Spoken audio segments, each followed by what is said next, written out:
Nga nangal daw, may inisip akong dapat gibon, di ko aram kung tama adig gigibon ko. Sakto man ta solo ako didi sa balay, da sa akin makapagol. Natanglay na kaya ako sa problema ko. Kina bigla ako ngayon nakita, kukuon ko ta magpakumpot ngani ako sa problema ko. O di ba ngani ikos, maripa ding ikos. Maaasahan mo talaga.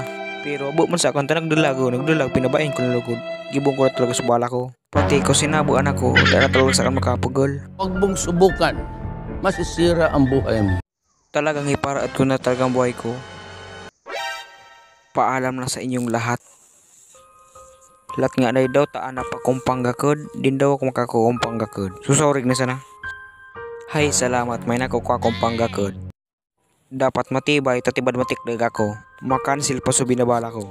Gigibon ko adi para di na ako matanglay sa buhay. Ay nako, dapat oralang ka ta imbis di ako matikdag, imbis mabutan ni dada ako pagguys eh.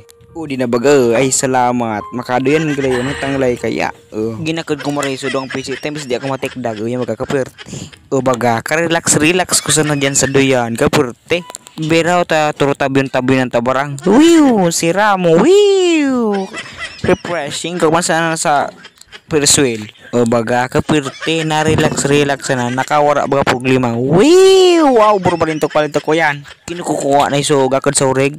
Ito baga sa ureg nagagagita. Gusto ko mag-relax, mabutan man ako niya. Ibil ta ko sa kina. Pag natanglay man ka mo gibon mo adi mis mawara ang problema. Pagkatapos ko ngani para magduyan, udin ako sa may kutson. Matulog ako imbis pampabawas pa din yung problema. Imbis di ko matanglay at matulog na ako. Dati na. Habang natulog mo na ako, nagaprangisi-ngisi ako tao. May ina-imagine kay ako. Bigla akong nakikig pagkamata ko. Kaya nang tanglay man pala matulog.